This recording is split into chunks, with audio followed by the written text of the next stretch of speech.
Sports, a place where many athletes find success. This is likely the final play that matters. End zone wide open. What a night for Mike Williams. But where there's a winner, there has to be a loser. He came a long way.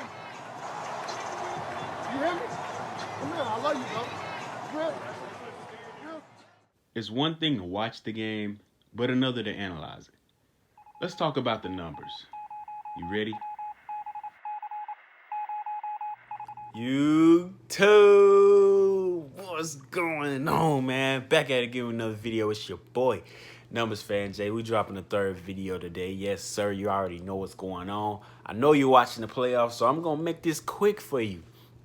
But before I get into it, man, I want to go ahead and tell y'all I'm a Miami Heat fan. Y'all already knew this. For the people that are already subscribers, for the people that are new, I am a Heat fan, but I am not biased. I'm going to go ahead and tell you, spoiler alert, my Heat are not going to win the NBA Finals. I'm going to say that because I am a realist. I'm a fan, but I'm also an analyst and a YouTube content creator. So I got to tell y'all the truth, man. I got to tell y'all the truth. But anyway, man, let's go ahead and get into these predictions. I know y'all watching these games. So y'all going to want to know about the games for tomorrow as well. Who's going to win the series that start tomorrow? Well, let's go ahead and start this off. So, starting with the Milwaukee Bucks, number 1 seed in the Eastern Conference against number 8 seeded Orlando Magic.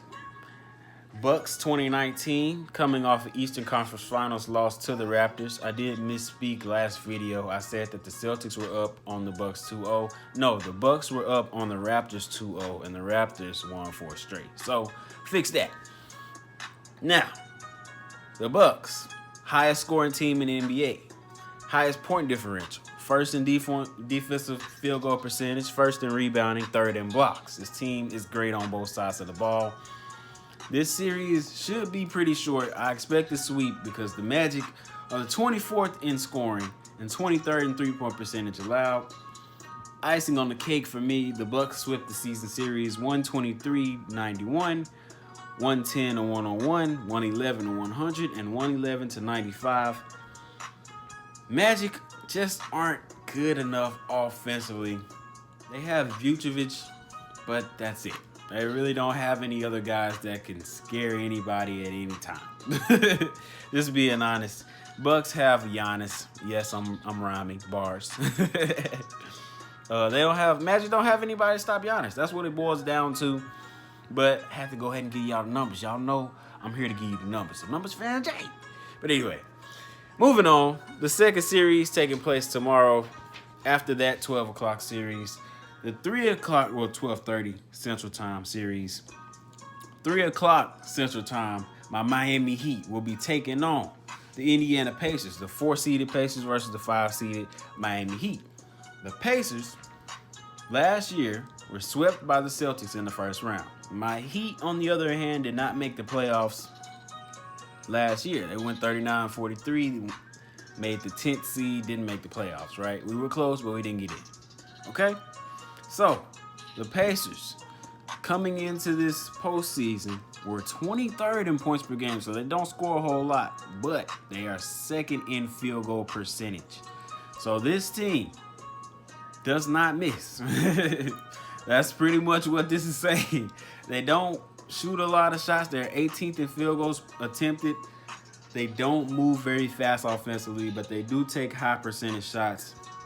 They do share the ball. They're 7th in assists, 5th fewest turnovers, so they do take care of the ball as well. But the downfall for this team, they're 25th in rebounding. Defense is good at 3rd in points allowed. On the other side of that, my Miami Heat, not a whole lot stood out statistically, but as many of you may know, we made a great trade in the middle of the season, Justice Winslow, for Jay Crowder and Andre Iguodala from the Grizzlies. Think that's worked in our favor. We're the second best three-point percentage in the league. Second best three-point shooting team in the league. Only behind the Jazz by 0.1%. So close. I think that last game messed us up, honestly. But we're 5th in assists as well. Share the ball. The difference here, we're 17th in rebounding. So we're not great rebounding, but we're much better than the Pacers, right? I think rebounding is a key to us winning this series. Like I said, we're the second best three-point shooting team in the league. So if we can get these shots to fall and grab the boards when they don't fall, it's pretty simple formula to win. On top of that, Oladipo hasn't really had a great shooting night since he's been back from injury. The only really great standout performance I can really look at is March 10th, 2020. That was before this break. Since the bubble started, he hasn't had a great shooting night. I just don't think that Oladipo is ready just yet to be, leading this team to series wins. So I'm going to go ahead and go with my Miami Heat. I think we can pull it out. Moving on to the 5:30 Central Time series that comes on following that. The number 4 Rockets versus the number 5 Thunder. 2019, the Rockets lost in the second round to the Warriors. 2019, the Thunder lost in the first round to the Trailblazers. So both teams were playoff teams in this series. Biggest takeaway for me is that there will be no Russell Westbrook in Game 1 of this series for sure. Maybe not even in Game 2, but we'll wait to see. He has been ruled out of Game 1. So that's huge. The Thunder gonna take advantage of that because CP3 is on the other side. A guy that's familiar with the team, former Rockets player, better than any guard that they can put on the court that's gonna be defending him. They're not gonna put Harden on him.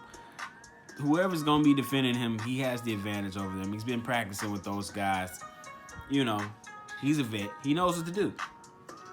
Now, the big thing in this series for me, other than the fact that Russell Westbrook will be missing Game 1 and possibly Game 2, is that the Thunder are 6th in fewest turnovers, 4th in fewest fouls in the NBA, 7th in points allowed, and 3rd in opponent three-point percentage. Now, those numbers are important because of this.